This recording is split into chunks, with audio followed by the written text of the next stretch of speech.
What's up, Spice Droppers? It's Charlie from Ferndale. Today we are making roasted chicken noodle soup, so let's get cooking. So the first thing we have to do is roast the chicken. If you watched my last video with spatchcock turkey, we're gonna do the same thing here with a mirepoix, where we just rough chop everything, skins and leaves included. I have onions, celery, carrots, and I have a few cloves of garlic that I'm gonna put in the bottom of a baking dish. The rough chop with the leaves and the skins is perfectly fine because yes, we are gonna use these veggies to make the stock, but we're also gonna strain them out before we eat it. So now we have an even layer of that mirepoix in a baking dish, and we can go ahead and get the chicken ready. The chicken itself is super easy. We're gonna use 2 bone-in chicken breasts. It's important to use bone-in chicken breasts because we're gonna use the bones for the stock too. So I'm just taking a paper towel and patting each side of each breast dry.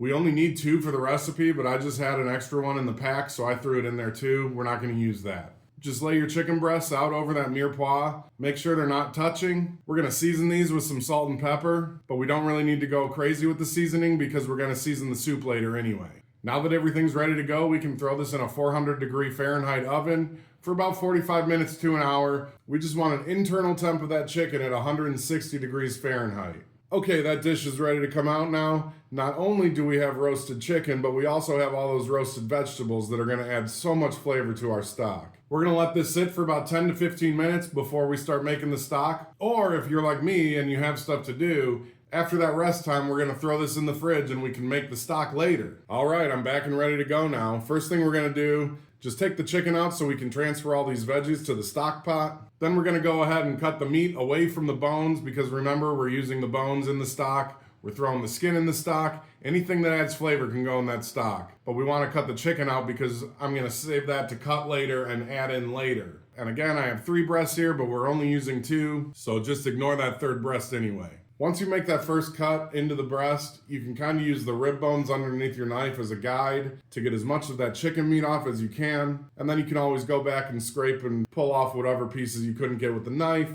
This is gonna be diced and shredded anyway, so it doesn't have to look pretty. Just put the breast meat to the side and throw the bones and the skin into the stock pot. So now we have the mirepoix and the chicken bones in there. Now we can go ahead and season this. I'll have the complete recipe in the description, but we're going in with a few bay leaves, a bunch of whole peppercorns. We're gonna add a decent amount of salt to this. I also have a poultry blend of fresh herbs that is rosemary, sage, and thyme. And I'm gonna go ahead and wrap this in a cheesecloth, tie each end so that it stays together in the stock. And then I'm gonna go ahead and bury that under the bones. Now we're gonna go ahead and add water. You generally want about 4 quarts or 1 gallon of water, but just make sure that all those ingredients will be covered when the stock starts to simmer. So now we're gonna take this pot to the stove and put it on high heat until we come to a boil. So you see now we're boiling. I'm gonna turn the heat down to medium so that we can simmer this. And I'm just gonna push all those ingredients down so that everything's submerged. We get the maximum flavor out of everything we put in this pot. We're gonna let this simmer for about 2 hours on that medium heat. Gives you plenty of time to like and subscribe. And you also wanna come back to stir it every once in a while and just check on it. During that 2 hours now, we can also get our mirepoix ready for the soup. These are the vegetables we're gonna eat, so we wanna be a little more careful with them. There's 2 carrots here. I peeled the skin off of them, and I'm gonna cut these into bite-sized pieces. And again, with the celery, same thing, bite-sized pieces. And these bite-sized pieces are not only so that it all fits on a spoon, but also so that they cook through, because we're not gonna have these on the stove for 2 hours. Now that we got the carrots and celery, go ahead and get that onion chopped up. I don't know why I chopped my onion this way, but that's just how I did it, so I guess we all just have to deal with it. We're gonna throw these chopped veggies into a bowl, and then we can get the chicken ready. Again, I'm just using 2 of those 3 breasts that I made. You can cut this however you want, you can shred it if you want. I just prefer to have the little cubes of chicken in the soup. So now we have all our soup ingredients ready to go after the stock is ready.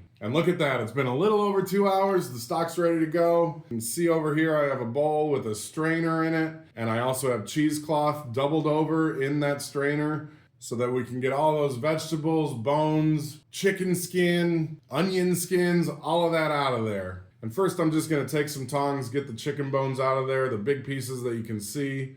I also wanna fish around for that cheesecloth with the poultry herbs in it. And once I get all that out of there, I'm gonna start ladling some of these veggies and this stock into the strainer. If the strainer fills up, obviously just dump that out so you can add more. And then you'll get to a point where you can just pick the stock pot up and pour it into the strainer. You do want to let it sit there and push some of those juices out. You can wrap everything up in the cheesecloth and squeeze it if you want to, but we do want as much of that stock as possible. Because not only is there a ton of flavor in there, but it did cook down too from that original gallon of water we had. So once you have every last drop of stock you can get, we're going to transfer this back to the stock pot. And then we can go ahead and throw those fresh veggies back in and that chopped chicken back in. Now this we're going to season with cracked pepper and some more salt. Give that a nice stir, and then we're going to put this back on the stove to let those veggies cook through. Now you'll notice I don't have any noodles in here, but that's because I like to cook my noodles on the side. I find that when you cook the noodles in the soup and then you store it, those noodles just suck up all of that broth, and it's really not a soup anymore when you go to make leftovers. So I cook the noodles on the side. I like to use Amish egg noodles. They take about 15 minutes to cook. And that's a perfect amount of time to let these veggies cook through too, so that we have a nice soup and you don't crunch into a raw carrot while you're trying to eat it. All right, everything's ready to go. Again, I have my side noodles here, so I'll put some of those in the bottom of the bowl. We're gonna ladle some of the soup in. Make sure you get plenty of the meat, the veggies, and the broth. And then you can garnish this bowl with some parsley if you want, or not. It doesn't matter. But here we are, ready to eat. Let's try it. Oh yeah, good stuff. Good for the heart, good for the soul. Boom, baby, we did it again. Peace and love, I love you.